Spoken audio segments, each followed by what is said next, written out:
اعوذ باللہ من الشیطان اللعین الرجیم بسم اللہ الرحمن الرحیم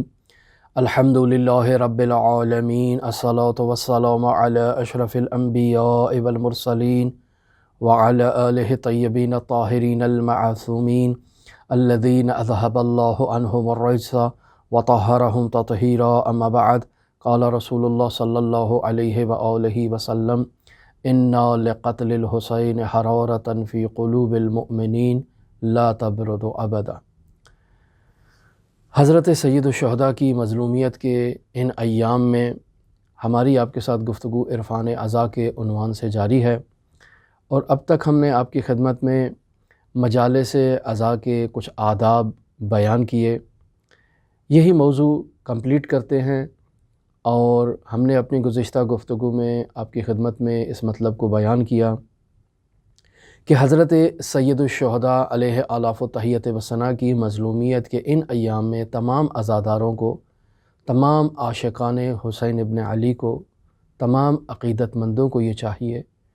کہ وہ اپنے آپ کو حضرت سید الشہداء کی ان مجالس عزا کے ساتھ وقف کر دیں، جس سے جو کام ہو سکتا ہے وہ حضرت سید الشہداء کے لیے انجام دے۔ در حقیقت یہ حضرت سید الشہداء کے لیے اس کام کو انجام نہیں دے رہا، بلکہ اپنے نفس کے ارتقاء کے لیے، باطنی کمالات حاصل کرنے کے لیے ان مراحل کو انجام دے رہا ہے۔ بس اوقات انسان مشکلات میں ہوتا ہے، پریشانیوں میں گھرا ہوتا ہے، اور ایسے میں انسان اپنی پریشانیوں سے نجات کے لیے، اپنی مشکلات سے نجات کے لیے وہ پریشانیاں اور وہ مشکلات جو اس مادی دنیا کے عوض اور مادی دنیا کے فعل و انفعالات کے نتیجے میں انسان کے نصیب ہوئی ہیں، انسان یہ چاہتا ہے کہ ان مادی مشکلات سے چھٹکارا حاصل کر کے مزید اس دنیا کی لذتوں میں، اس دنیا کی آسائشوں میں، اس دنیا کی ناز و نعمتوں میں خود کو مگن کر لے۔ لہٰذا انسان پر جب یہ مشکل آتی ہے تو انسان حضرات اہل بیت علیہم الصلاۃ والسلام کے در پر دستک دیتا ہے۔ انسان ہر اس در پر دستک دینے کے لیے تیار ہوتا ہے جس سے اس کی یہ مادی مشکل برطرف ہو جائے، اور وہ پھر اس ناز و نعمت کی زندگی میں واپس لوٹ جائے۔ جبکہ حضرت سید الشہداء علیہ آلاف و تحیت و ثنا کی مظلومیت کے ان ایام میں انسان کا ہدف یہ نہیں ہونا چاہیے، کسی کو اولاد نہیں ہے تو وہ اولاد کے لیے حضرت سید الشہداء کے دروازے پہ آئے، کسی کو بیماری ہے تو وہ اپنی بیماری سے شفا کے لیے حضرت سید الشہداء کے دروازے پہ آئے، کسی کو قرض ہے، کسی کو گھر نہیں ہے، کسی کو مالک مکان تنگ کر رہا ہے، کسی کا کوئی عزیز جیل میں ہے، کسی پر مقدمات ہیں، یا اس قسم کے جو مسائل ہیں، ہم حضرت سید الشہداء کی مجلس میں آتے ہیں، عزاداری کرتے ہیں، اور ہمارا ہدف یہ ہوتا ہے کہ ہماری یہ دنیاوی مشکلات حل ہو جائیں۔ عزیزان محترم، شک نہیں کریں کہ حضرت سید الشہداء کے دروازے سے جو شخص ان مشکلات کے حل کے لیے تقاضا کرے گا، اس کا تقاضا حضرت سید الشہداء کی بارگاہ میں مقبول ہوگا۔ لیکن یہ ایام حضرت سید الشہداء سے اپنی مشکلات کے، ان مادی مشکلات کے حل کے لیے تقاضا کرنے کے لیے مناسب نہیں ہیں۔ انسان ان ایام میں حضرت سید الشہداء سے خود حضرت سید الشہداء کا عرفان طلب کرے، حضرت سید الشہداء سے وہ معارف کسب کرے کہ جن معارف کے حصول سے انسان کمالات تک پہنچ سکتا ہے، جن معارف پر چل کے انسان عالی اقدار پر چلنے کے نتیجے میں انسان عارف بن جاتا ہے۔ انسان وہ میلوں کا سفر جو معنوی امیال ہیں، انسان لمحوں میں طے کرتا ہے، لحظوں میں طے کرتا ہے، پلک جھپکتے طے کرتا ہے، اور انسان ان عالی مدارج تک پہنچ جاتا ہے جہاں تک اس انسان کو پہنچنا چاہیے۔ تو ہمیں حضرت سید الشہداء کی مظلومیت کے ان ایام میں خود کو حضرت سید الشہداء کے لیے وقف کر دینا چاہیے، اور اس وقف کرنے کا مقصد ہماری یہ دنیا نہیں ہونی چاہیے، بلکہ خود حضرت سید الشہداء ہونے چاہیے۔ ہم حضرت سید الشہداء کا عرفان چاہتے ہیں، ہم مجالس عزا کا عرفان چاہتے ہیں، ہم روایات میں ان مجالس عزا کی وہ عظمت جو بیان ہوئی ہے، جسے ہم انشاءاللہ آپ کی خدمت میں بیان کریں گے، ہم اس عظمت کو درک کرنا چاہتے ہیں۔ لہٰذا اس عظمت کو درک کرنے کے لیے ہمیں ان مادی غرائز سے، مادی خواہشات سے، مادی حوائج سے دور ہونا چاہیے، اور خود حضرت سید الشہداء کے قریب ہونا چاہیے، اور حضرت سید الشہداء سے تقاضا کرنا چاہیے کہ یا ابا عبداللہ، بہت مشکلات ہیں، بہت مسائل ہیں، بہت پریشانیاں ہیں، لیکن میں ان تمام پریشانیوں کو، مشکلات کو، مصائب کو، روزمرہ زندگی کی جو تکالیف ہیں، انہیں پس پشت ڈال کر آپ کی عزا میں آیا ہوں، اور آپ کی عزا کی تکبیرۃ الاحرام کہہ رہا ہوں۔ یا ابا عبداللہ، وہ تمام مشکلات میں نے چھوڑ دی ہیں، آپ بتائیے، میں آپ کے در پہ آیا ہوں، آپ مجھے اپنا عرفان عطا کیجئے۔ تو انسان جس انداز میں بھی ان مجالس عزا میں خدمت کر سکتا ہے، اسے چاہیے کہ وہ خدمت کرے، اور اس کا ہدف عرفان عزا حاصل کرنا ہو، عرفان سید الشہداء حاصل کرنا ہو۔ تو ایسے میں یہ انسان لمحوں میں ان مدارج عالیہ کو طے کرے گا۔ لہٰذا یہ محرم الحرام کے ایام انسان کے اعلیٰ اقدار تک پہنچنے کے ایام ہیں، اور وہ بھی لمحوں میں، پلک جھپکتے میں۔ لہٰذا انسان کو یہ حق حاصل نہیں ہے کہ اگر کوئی گنہگار ان مجالس عزا میں آ رہا ہے تو وہ اسے واپس لوٹا دے، یہ انسان کو حق حاصل نہیں ہے۔ یہ مجالس عزا سید الشہداء کی ہے، یہ محافل حضرت سید الشہداء کی ہے، یہ قبۃ الحسین سید الشہداء کا ہے۔ ہم کون ہوتے ہیں کسی کو ان مجالس عزا سے واپس پلٹائیں؟ لہٰذا دوسرا ادب ان مجالس عزا کا ہے کہ ہم کسی کے رنگ کو، کسی کی نسل کو، کسی کے کردار کو، کسی کی گفتار کو معیار قرار دے کر اسے مجلس عزا سے دھتکارے نہیں، یہ ہمیں حق حاصل نہیں ہے۔ حتیٰ ہم کسی کا مذہب دیکھ کر بھی اسے مجالس عزا سے دور کرنے کے حقدار نہیں ہیں۔ یہ مجالس عزا، یہ سید الشہداء کی محافل تمام لوگوں کے لیے ہیں، اور یہ فرش عزا سب لوگوں کے لیے بچھایا گیا ہے تاکہ وہ آئیں اور اس فرش عزا پر بیٹھ کر حضرت سید الشہداء کی مظلومیت کا ذکر سنیں، اور عرفان عزا حاصل کریں، اور معرفت سید الشہداء حاصل کریں۔ اگر کسی شخص کو ان مجالس عزا سے سید الشہداء کی معرفت حاصل ہو جائے تو وہ مدارج عالیہ طے کر جائے گا۔ لہٰذا دوسرا ادب ہمیں حق حاصل نہیں ہے کہ ہم کسی کو ان مجالس عزا سے دھتکاریں۔ لہٰذا مرحوم شیخ ششتری اس مطلب کو بیان کرتے ہیں کہ جنہیں ماہ مبارک رمضان میں لیلۃ القدر نصیب نہیں ہوئی، جنہیں ماہ مبارک رمضان کا باب التوبہ نصیب نہیں ہوا، وہ آئیں باب الحسین سے اور حضرت سید الشہداء سے آ کر تقاضا کریں۔ ہمیں سال بھر انتظار کرنے کے باوجود رمضان المبارک کے 30 دنوں میں سخت ترین اعمال انجام دینے کے باوجود یہ معلوم نہیں ہوتا کہ ان 30 دنوں میں لیلۃ القدر کون سی ہے،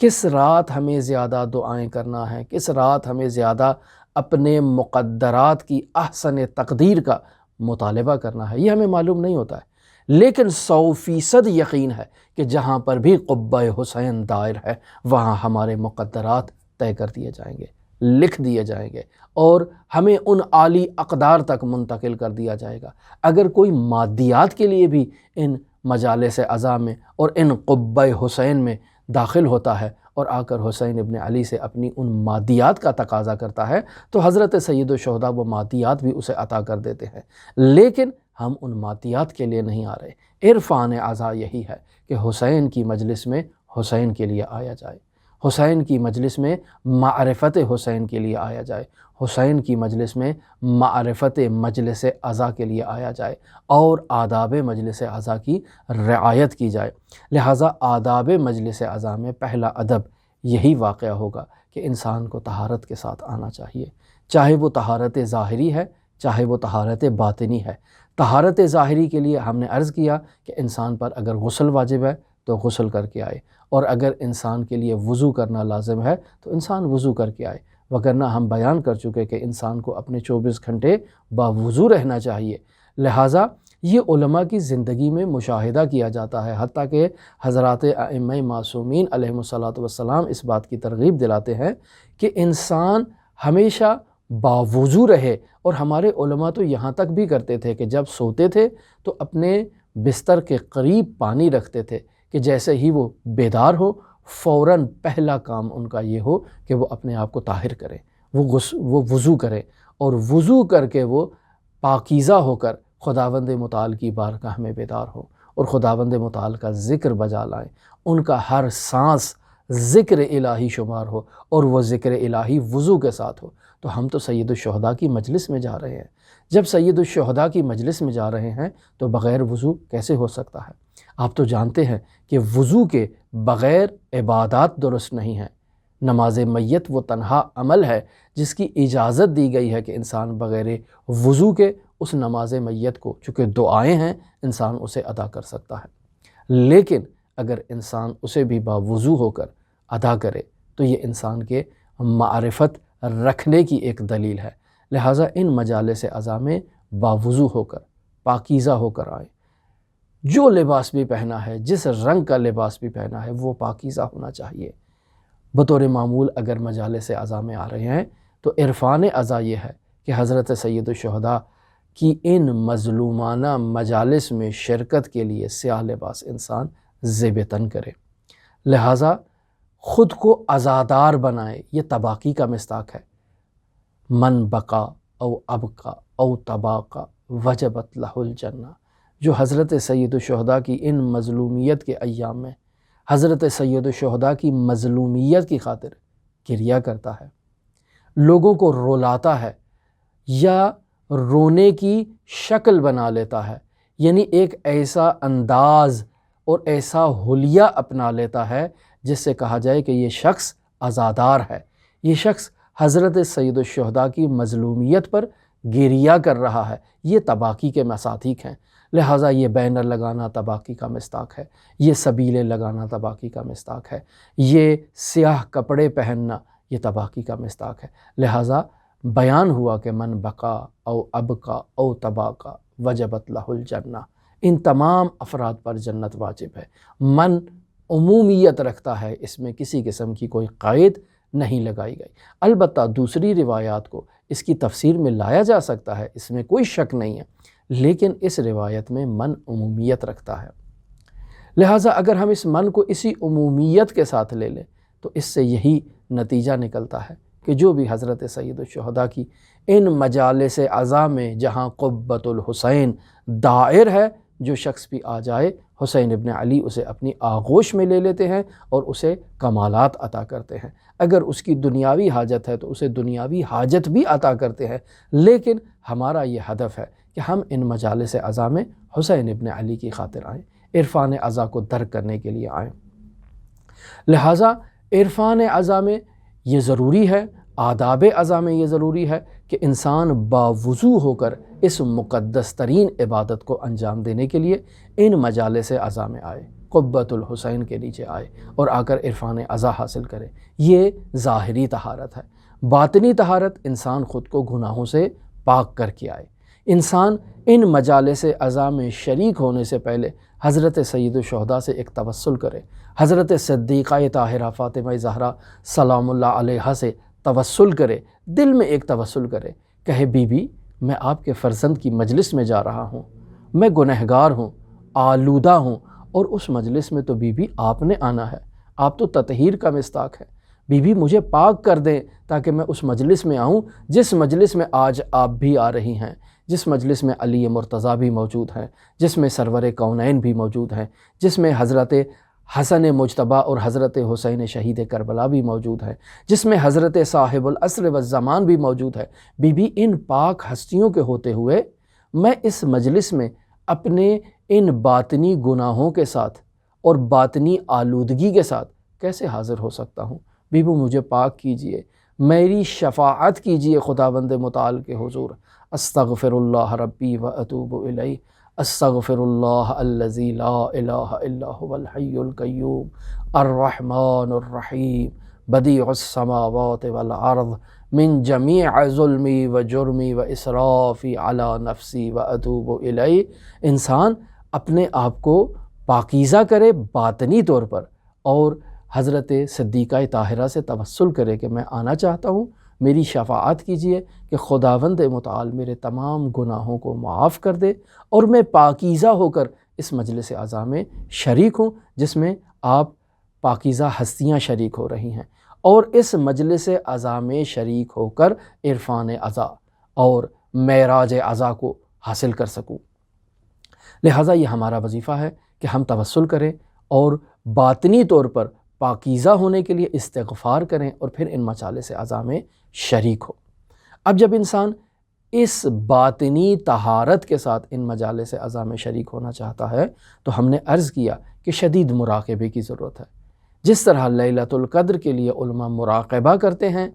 کہ لیلۃ القدر کو درک کیا جا سکے، لہٰذا خود کو تیار رکھتے ہیں، ماہ مبارک رمضان میں بسترے سمیٹ دیتے ہیں تاکہ لیلۃ القدر کی عظمت کو درک کرنے کے لیے وہ آمادہ ہو جائیں۔ اسی طرح حضرت سید الشہداء کی ان مجالس اعزا کے عرفان کو درک کرنے کے لیے انسان کو مراقبے کی ضرورت ہے،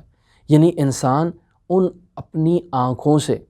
کسی نامحرم کو نہ دیکھے، کسی ایسی ویڈیو کو، کسی ایسی فلم کو، کسی ایسے ڈرامے کو، یا کسی ایسی چیز کو اپنی آنکھوں سے مشاہدہ نہ کرے جس سے وہ حضرت سید الشہداء کی مجلس میں آ کر ان شعائر حسینی کو مشاہدہ کرنا چاہتا ہے، جس سے وہ ان مجالس اعزا میں آ کر عرفان اعزا کو درک کرنا چاہتا ہے اور اپنی آنکھوں کو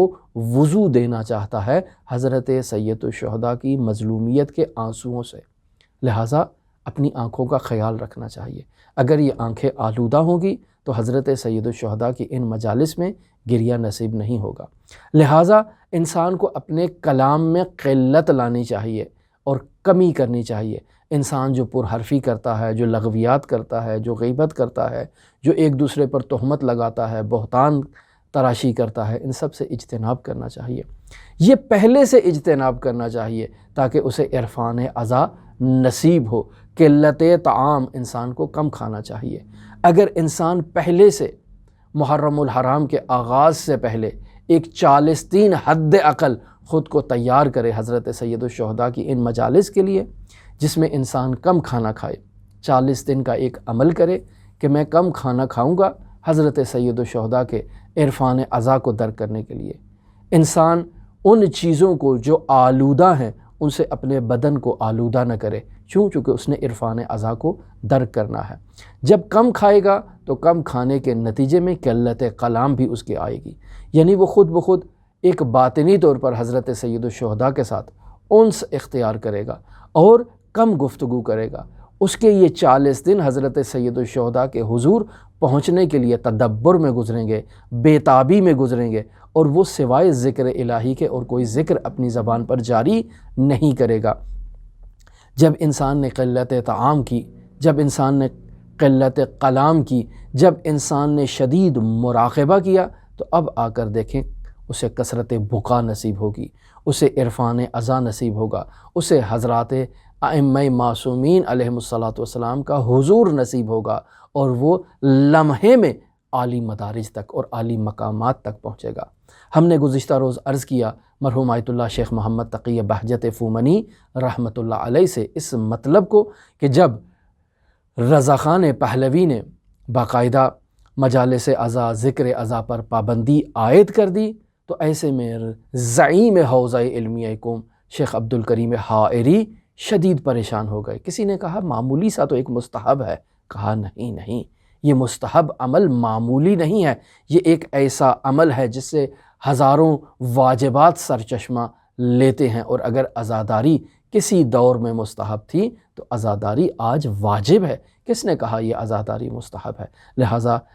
شہید قائد رحمۃ اللہ علیہ عارف حسین الحسینی رحمۃ اللہ علیہ فرماتے تھے کہ عزاداری کسی دور میں اگر مستحب تھی تو آج عزاداری واجب ہے۔ یہی عزاداری ہے کہ جس نے اسلام کو زندہ کر رکھا ہے، یہی عزاداری ہے کہ جس کے ذریعے سے حضرت سید الشہداء کی حریت کا پیغام پہنچتا ہے، یہی عزاداری ہے کہ جس کے ذریعے سے یہ پیغام حسینی اور پیغام حریت آئندہ نسلوں تک منتقل ہوتا ہے، لوگ حر بنتے ہیں، لوگ طاغوتی قوتوں سے، استعماری قوتوں سے نجات حاصل کرنے کے لیے، اعلیٰ اقدار تک پہنچنے کے لیے، خود کو، اپنے وجود کو، اپنے بیوی بچوں کو، اپنی ناموس کو قربان کرنے کے لیے بھی تیار ہو جاتے ہیں۔ کیوں؟ چونکہ حضرت سید الشہداء نے اگر اپنا سب کچھ اسلام کے لیے قربان کر دیا تو ہم کیا چیز ہیں؟ حضرت سید الشہداء نے جب اپنا سب کچھ اسلام کے لیے قربان کر دیا تو خداوند متعال نے بھی اپنی تمام دارائی کو اور اپنی تمام حیثیت کو حسین ابن علی کے ساتھ لگا دیا۔ لہٰذا قیامت تک حسین ابن علی کا نام زندہ رہے گا تاکہ توحید زندہ رہے۔ توحید کی حیات کے لیے اور توحید کی تشہیر کے لیے اور نشر و اشاعت کے لیے حسین ابن علی کا نام ضروری ہے۔ لہٰذا حسین ابن علی کا نام خداوند متعال کے ذکر کے ساتھ، خداوند متعال کی عبادت کے ساتھ، خداوند متعال کی توحید کے ساتھ ایسے آمیختہ ہو چکا ہے اور ایسے جڑ چکا ہے کہ ایک دوسرے کے لیے لازمہ بن چکے ہیں۔ حسین خدا سے جدا نہیں ہے اور خدا حسین سے جدا نہیں ہے۔ لہٰذا خداوند متعال نے اس پاداش اور اس جزا کے طور پر اپنے تمام ملائکہ کو، جس چیز کے اوپر بھی ملک کا عنوان صادق آتا ہے اسے خداوند متعال نے حسین کا زائر بنایا ہے، اور جس نبی کے اوپر بھی نبی مرسل کا عنوان صادق آتا ہے اس کے دل میں حسین ابن علی کے لیے تڑپ ڈال دی ہے تاکہ وہ جا کر حسین ابن علی کی زیارت کرے۔ لہٰذا شیخ مفید رحمۃ اللہ علیہ کے عظیم استاد ابن قولوی اپنی کتاب کامل الزیارات میں اس روایت کو نقل کرتے ہیں کہ وَلَيْسَ مِن مَلَكٍ مُقَرَّبٍ وَلَا نَبِيٍّ مُرْسَلٍ، یعنی کوئی بھی ملک مقرب نہیں بنتا اس وقت تک مگر یہ کہ اس میں یہ خصوصیت پائی جائے، اور کوئی بھی نبی مرسل نہیں ہے مگر یہ کہ وہ خداوند متعال سے سوال کر رہا ہے۔ وَهُوَ يَسْأَلُ اللَّهَ أَن يَزُورَهُ، کہ وہ حسین ابن علی کی زیارت کے لیے خداوند متعال کے اذن کے لیے تڑپ رہا ہے کہ خداوند متعال اسے اذن دے تو یہ ملائکہ اپنی فوج کے ساتھ، یہ انبیاء اپنے گروہ کے ساتھ حسین ابن علی کی زیارت کے لیے اس کربلا معلیٰ میں تشریف لائیں اور آ کر حسین ابن علی کی زیارت کریں۔ فَفَوْجٌ يَحْبِطُ، ایک فوج جو ہے وہ حبوط کر رہی ہے، وَفَوْجٌ يَصْعَدُ، ایک فوج جو ہے وہ صعود کر رہی ہے۔ یہ جو قوس و صعود کا ایک سلسلہ جاری ہے کہ ایک گروہ آ رہا ہے اور ایک گروہ جا رہا ہے، یہی تو عرفان عزا ہے جسے ہم نے ان مجالس عزا میں آ کر درک کرنا ہے، اور جہاں کہیں بھی یہ مجالس عزا دائر ہوں گی وہاں قبۃ الحسین ہے۔ فَفَوْجٌ يَحْبِطُ وَفَوْجٌ يَصْعَدُ، یہاں انبیاء کی اور ملائکہ کی ایک فوج اس قبۃ الحسین کی زیارت کے لیے ہمارے گھروں میں، ہماری محفلوں میں، ہمارے علاقوں میں، ہماری جگہوں پر آئیں گی، اور پھر ایک فوج جو ہے وہ واپس جائے گی۔ اس عرفان عزا کو درک کرنے کے لیے ہم نے یہ عزاداری کا سفرہ بچھایا ہے، یہ ہم نے فرش عزا بچھایا ہے تاکہ حضرت سید الشہداء کے اس عرفان کو درک کر سکیں۔ ایک عظیم المرتبت مرجع تقلید مرزا شیرازی گزرے ہیں، آپ نے یقیناً ان کا نام سنا ہوگا، کہ جنہوں نے تمباکو کی حرمت کا فتویٰ دیا اور برطانیہ کو سرزمین عراق سے، سرزمین ایران سے باہر نکال کر پھینک دیا۔ مرزا شیرازی، انہوں نے تمباکو کی حرمت کا فتویٰ دے کر انقلاب برپا کر دیا۔ لہٰذا وہ افراد جو بادشاہوں کے لیے باقاعدہ حقے تیار کیا کرتے تھے، انہوں نے کہا نہیں، تم سلطان دنیا ہو، وہ سلطان دین ہے۔ اس نے کہا ہے کہ تمباکو نوشی اور تمباکو کا استعمال حرام ہے، میں تمہارے لیے اس تمباکو سے تمہارا حقہ بھی تیار نہیں کروں گا۔ کیوں؟ چونکہ سلطان دین نے کہا ہے کہ یہ تمباکو استعمال کرنا حرام ہے۔ لہٰذا وہ برٹش کمپنیاں کہ جو استعمار کے لیے آئی تھیں، تسلط کے لیے آئی تھیں، قبضہ جمانے کے لیے آئی تھیں، انہیں واپس جانا پڑا، انہیں شدت کے ساتھ ناکامی ہوئی۔ لہٰذا مرزا شیرازی، ان کی یہ روش ہوا کرتی تھی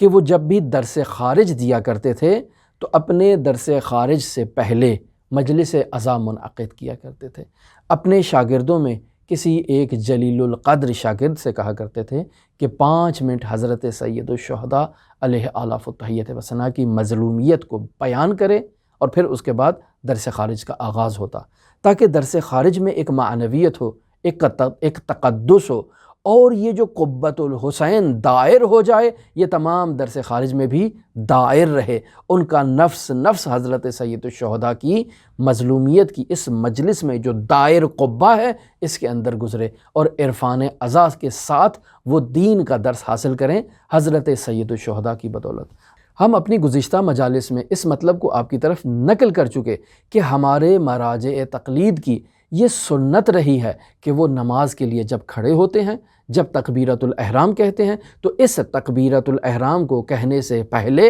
حضرت سید الشہداء کی طرف جو ان کا قبہ ہے اس کی طرف رخ کر کے کہتے ہیں السلام علیک یا ابا عبداللہ، السلام علیک یا ابن رسول اللہ۔ لوگ اعتراض کرتے تو کہتے کہ یہی تو عزاداری ہے، اگر نماز باقی ہے تو حضرت سید الشہداء کے مرہون منت ہے، لہٰذا میں آج جو نماز جماعت قائم کر رہا ہوں تو مجھے حضرت سید الشہداء پر درود بھیجنا چاہیے، ان پر سلام کرنا چاہیے۔ بعض مراجع تقلید نماز جماعت قائم کرنے کے بعد بھی حضرت سید الشہداء کے اس حرم مطہر کی طرف رخ کر کے کہا کرتے تھے السلام علیک یا ابا عبداللہ، السلام علیک یا ابا عبداللہ، السلام علیک یا ابا عبداللہ، تاکہ اسی سلام کے ذریعے سے وہ اپنی نماز کو شرف قبولیت بخش سکیں۔ لہٰذا میرزائی شیرازی کی یہ روش تھی کہ 5 منٹ درس خارج سے پہلے مصیبت کے لیے وہ اپنے شاگردوں سے کہا کرتے تھے، اور ان مصیبت خان شاگردوں میں، ان مصائب خان شاگردوں میں جلیل القدر شخصیت حوزہ علمیہ قم کے رئیس اور مؤسس شیخ عبدالکریم حائری تھے۔ وہ بھی مصائب پڑھا کرتے تھے آغائی میرزائی شیرازی کے درس خارج سے پہلے، لہٰذا انہیں یہ افتخار حاصل تھا کہ وہ مصائب پڑھتے تھے۔ ایک روز شیخ عبدالکریم حائری نے اس جملے کو اس درس خارج میں بیان کیا، اور وہ جملہ مظلومیت آمیز یہ تھا کہ دخلت زینب علی ابن زیاد وعلیہا ارذل ثیابہا، کہ حضرت زینب کبریٰ بنت علی،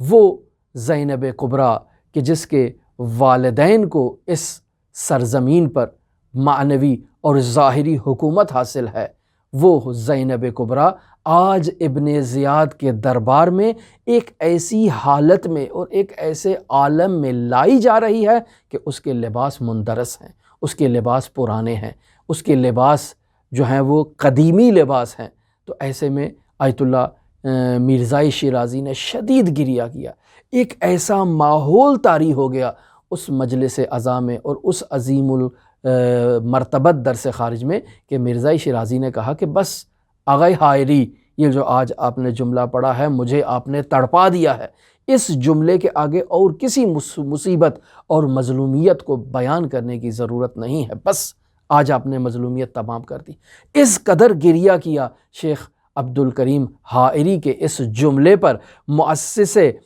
حوزہ علمیہ قم کے اس جملے پر میرزائی شیرازی نے، کہ میرزائی شیرازی نے اس دن درس بند کر دیا کہ آج تو درس ہی نہیں ہوگا، آج تو ایسا جملہ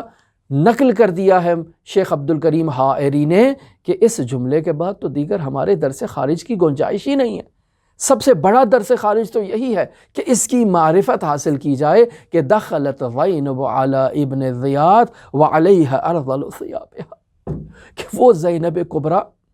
وہ بنت علی، وہ رسول خدا صلی اللہ علیہ وآلہ وسلم کی دختر نیک اختر، اسے ابن زیاد پر لایا گیا اور اس کے دربار پر لایا گیا کہ وعلیہ ارذل ثیابہا، کہ اس کے لباس مندرس اور اس کا لباس قدیمی تھا، اس کا لباس پرانا تھا۔